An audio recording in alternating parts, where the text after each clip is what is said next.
Will my ex move on if I use no contact? That's what we're going to be talking about in this video, but first, my name is Clay with ModernLove.life, where we help you get the great, loving relationship that you're looking for without having to play mind games, without having to play hard to get, and without having to pretend to be someone or something that you are not, because you deserve to be loved for the unique, amazing, and wonderful person that you are. And if you agree with me, do me a favor by giving this video a thumbs up and by subscribing to this channel if you're not already subscribed. Also, I wanted to let you know that we do have our course called the X Solution Program. Of course, you can find out more about that in the link down below in the description box. If it's right for you, feel free to sign up. If it's not right for you, that's totally okay. If you're just curious and want to check it out, the link is down there. But yeah, anyway, I'm just getting settled into our new house here, so this is one of the first few videos that I'm doing here. But I did want to address this concern that a lot of people have about no contact. So if you're watching this video, you've probably heard about no contact somewhere, whether that's from me or somewhere else. You've probably heard about it, and there's a part of you that's like, well, should I do this? Maybe I'm interested in doing it. Maybe I think I should do it. Maybe I'm afraid that if I do it, like my ex is going to move on and I'm going to lose my chance forever. And I want to let you know that moving on, your ex moving on, is not necessarily a bad thing.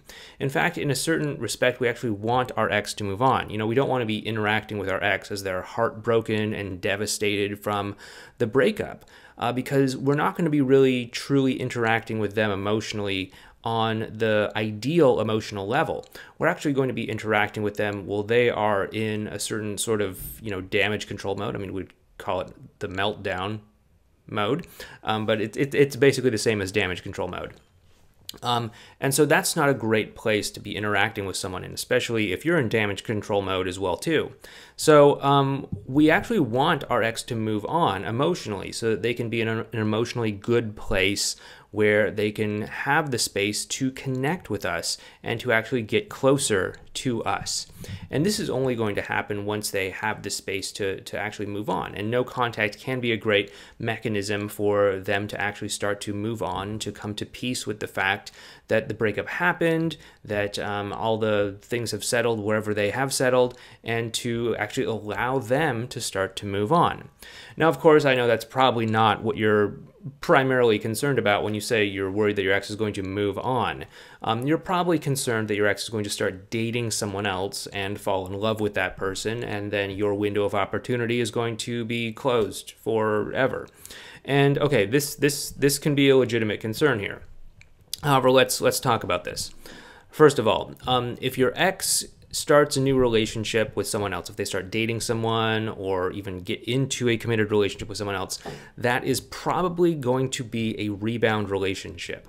Now, rebound relationships aren't characterized by the amount of time after a breakup, but let's face it, if the two of you broke up recently and your ex is getting into a new relationship shortly after that, chances are very high that it is going to be a rebound relationship, unless your ex is somehow some sort of like master of feeling their emotions and resolving those emotions and accepting them.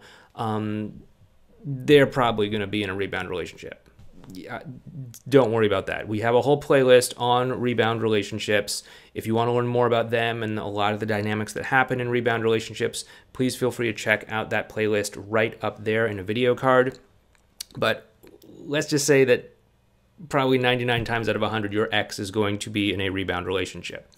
Now, just because it is a rebound relationship doesn't mean that they're not going to, work it out, stick together, stay together, maybe even, get married or something like that. It can happen. Again, all that it takes for two people to stay in a relationship with one another is for both of the people involved to decide to stay in a relationship.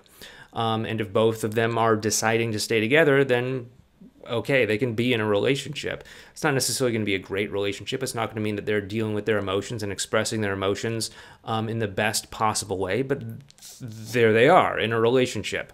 And this can be something that you might be, legitimately concerned about. But let's get something straight here. What's most important is not whether or not your ex is in a relationship with someone else. what matters most in terms of whether or not you and your ex can get back together is how you are connecting emotionally with them. If you can connect with them emotionally in a powerful way, then that's going to give them a very good reason to want to get closer to you, to want to explore what might be possible with you, and to possibly even get back together with you. Especially when you take into consideration the fact that a lot of people aren't that great at connecting emotionally because they are paying too much attention to social media. They are building the habit of checking out emotionally because of smartphones and things like that. Again, this is a topic for another day, but let's just say smartphones and social media and all that, they're not doing a whole lot of benefit for us when it comes to how our society works. I've heard someone recommend that a series called The Social Dilemma. I think it's called on Netflix. I've heard a lot of people talking about it. I haven't checked it out personally myself, but from what I've heard, it kind of addresses this whole issue. So maybe that might be something for you to check out. Probably something for me to check out either way. But yeah, I would definitely go ahead and just keep in mind that, like, okay, most people are not that great at connecting on an emotional level. And so if you can go through the process of actually learning how to do this intentionally and on demand, then you're going to stand out head and shoulders above anyone else that your ex is likely going to be seeing or dating. Because, you know, let's face it, your ex is out of a relationship with you. They're probably a little bit emotionally unavailable. They're probably going to, if they are going to be in a rebound relationship, they're probably going to be in, if they are going to be in a relationship, it's probably going to be a rebound relationship. And so thus, anyone who is going to agree to be in a relationship with them is probably going to be emotionally unavailable as well too, which means they're probably not going to have the true capacity to connect with them in a powerful and strong way as you might if you go through and learn things like the advanced relational skills. Okay, that might be a lot to wrap your mind around, but if you maybe think about that a little bit, it'll hopefully make sense.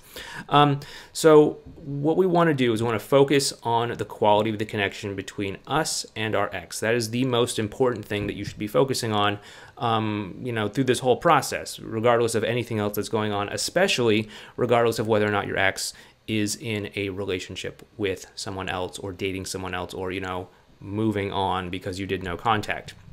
This brings us back to the no contact thing.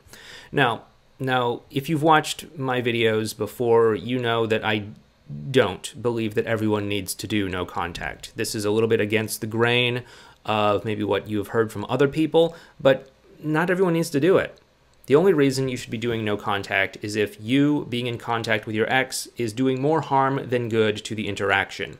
And yeah, for a lot of people, this can make sense, especially in those early stages when you're panicked, when you're in what we would call damage control mode and you're, you know, texting a million times, calling them a million times, begging and pleading and doing all that stuff that we all know doesn't work. That can make sense for a lot of people to do no contact. But if you are like past that phase and, you know, you're not in damage control any longer, then maybe it doesn't make sense for you to do no contact. Not everyone needs to do it. If you and your ex are connecting in a way where when you interact, you're coming closer together, then something's working, and why should we mess with something that's working, right? As they say, if it ain't broke, don't fix it. So not everyone needs to do no contact. That is, at least my opinion. It's a little bit controversial compared to what some other people out there are recommending, but, you know, we do have a lot of clients who have gotten back together with their exes without doing no contact. Of course, there is a time and place for no contact. That is when the two of you are interacting and it is driving the two of you further apart emotionally. Because again, what are we paying attention to most of all here? The quality of the emotional connection between the two of us. So if the two of you are interacting and it's driving you further apart emotionally, then something is not working, and it makes sense to cut contact, to reevaluate what isn't working, and to correct course as need be. And so this is, let's tie this all up in a neat bow here. So if you're thinking about doing no contact, and if there's valid reasons for you to do no contact, go ahead and do it. Okay, don't worry about your ex moving on. First of all, you want them to move on emotionally, but second of all, if they do, you know, move on by dating someone else, you know, you can totally get past that by focusing on the emotional connection, by connecting with them in an emotionally powerful way through, in my opinion, one of the best ways to do so would be through advanced relational skills, which is what we teach you how to do in our course called the X Solution Program. Once again, you can learn more about that in the description box below this video. You can read a little thing that we wrote up on kind of what it is, how it works, and all that. But the basic crux of it is learn advanced relational skills, connect powerfully with your ex, and create a strong emotional connection that draws the two of you closer together. But yeah, if you want to check it out, the link's down below. If it's not right for you, that's totally okay. But anyway, thank you so much for watching this video. If you found it helpful, please hit that thumbs up button. It does help us out with the YouTube algorithm, and it does tell YouTube to share this video with other people that might find it valuable. So please just take a moment of your time if you found this video helpful and hit that thumbs up button. And subscribe as well too, so you can get notified when we post new videos. But in the meantime, if you would like to see more videos about our take on the no contact rule, please feel free to check out this video series over here, or you might want to check out this video right here. Thank you so much for watching, and I'll talk to you next time.